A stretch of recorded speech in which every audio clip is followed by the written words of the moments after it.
Hey everybody. So yesterday in the notes and then in class today, we got some practice using the counter method to subtract integers.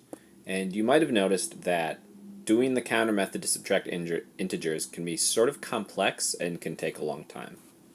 So we also saw something in class today that can help us do these problems a little more quickly, right? And that's by turning a subtraction problem into an addition problem.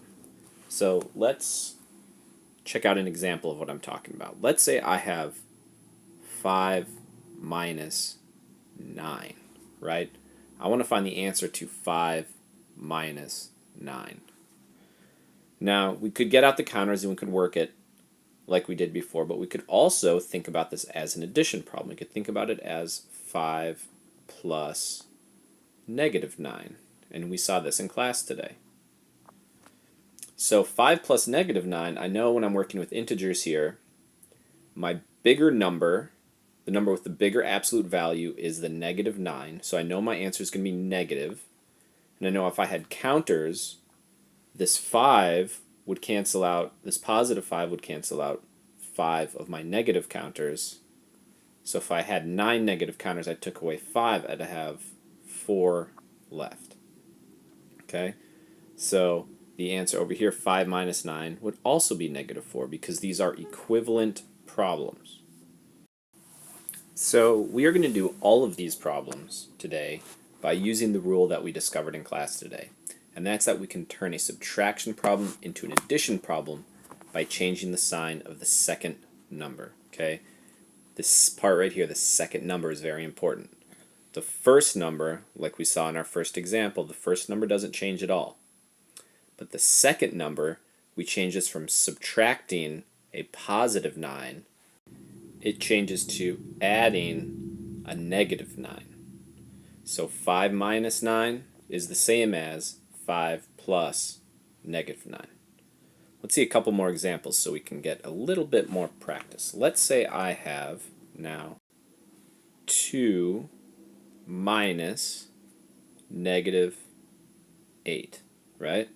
Once again, I could get out all my counters and I could think about this, or I could think about this as an addition problem. Instead of 2 minus negative 8, I'm going to turn it to an addition problem, and this negative 8 is going to become just a regular positive 8, right? I'm changing the sign of the second number from negative 8 to positive 8.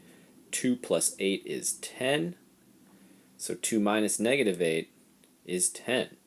Right? I can think about this as 2 plus 8.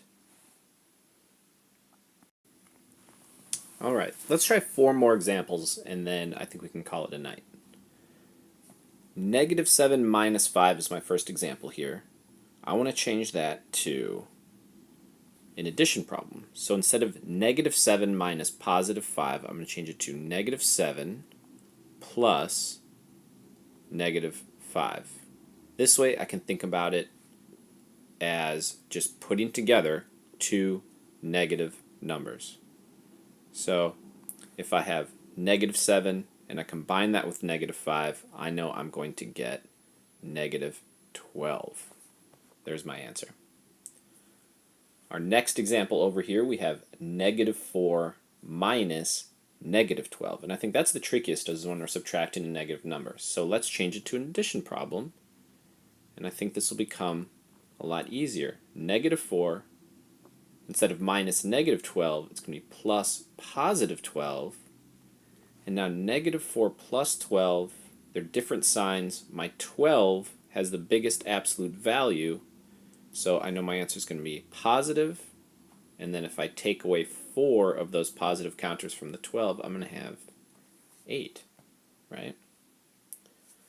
Now, my third example here, negative 9 minus negative 7, similar type of problem. I'm going to change it to negative 19 plus positive 7 instead of minus negative 7. Negative 19 plus 7 is going to give me negative 12. I know my answer has to be negative because this negative 19 will give me more negative counters than the 7 will give us positive counters. And my last example here, I got negative 22. And I can think about this as adding negative 35. So instead of subtracting positive 35, I'm adding negative 35. And now if I combine 22 negative counters with 35 negative counters, that's going to give me a negative answer,